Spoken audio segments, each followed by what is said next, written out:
Hilarious. It's always so hot.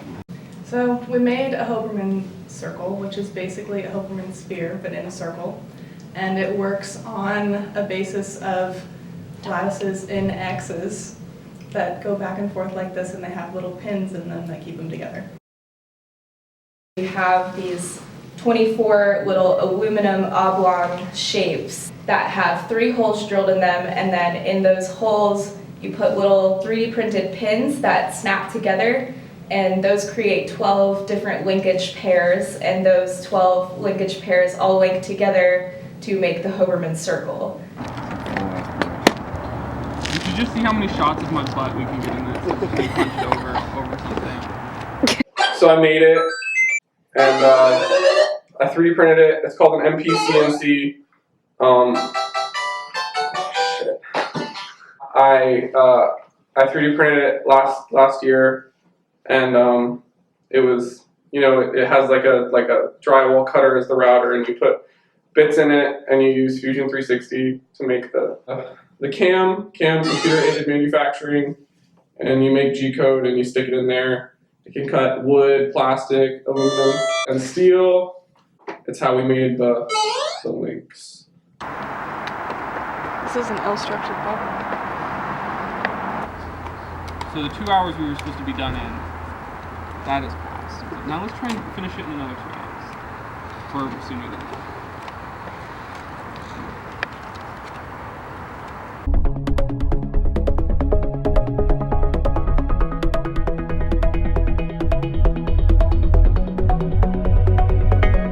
Manhandle it. Is it locked? Does it not like lock in? No, you gotta push it all the way in your... Oh, yes.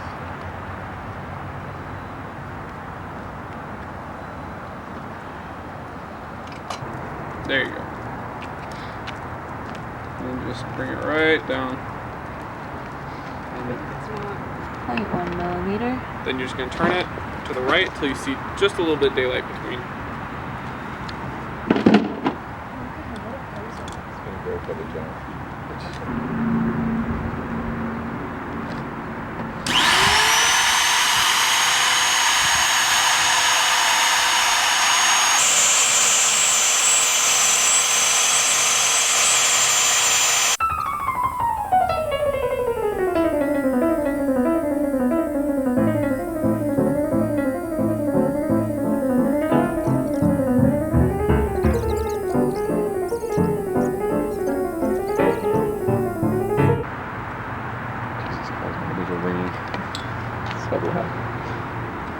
Buzzy, hold it up and give me a thumbs up.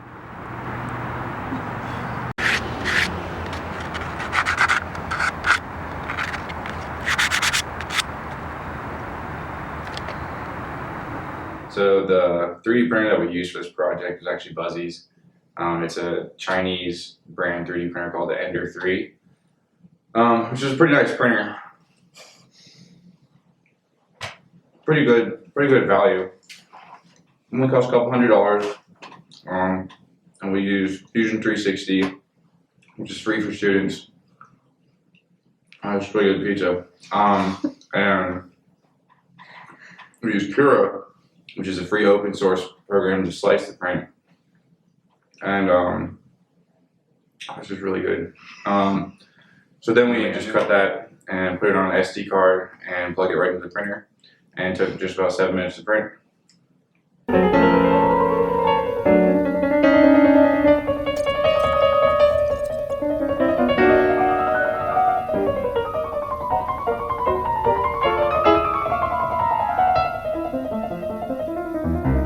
We went through 3 different clip designs when we designed our clips to hold together our linkages. So we did one with a step shaft that had clips that held on the outside, another that had an expanding head that gripped the backside when it was pushed through, and our third one had a expanding head that fit into a groove, and that proved the most durable.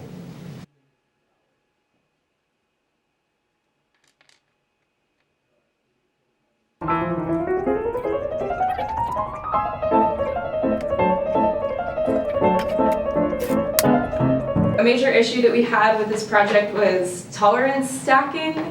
Each of the pieces had a really small tolerance, probably like a fraction of a millimeter. But when we had all of these really small pieces with relatively small tolerances coming together, the tolerances really stacked up and it made for like a fragile piece. It wasn't as structurally, oh, do y'all hear that?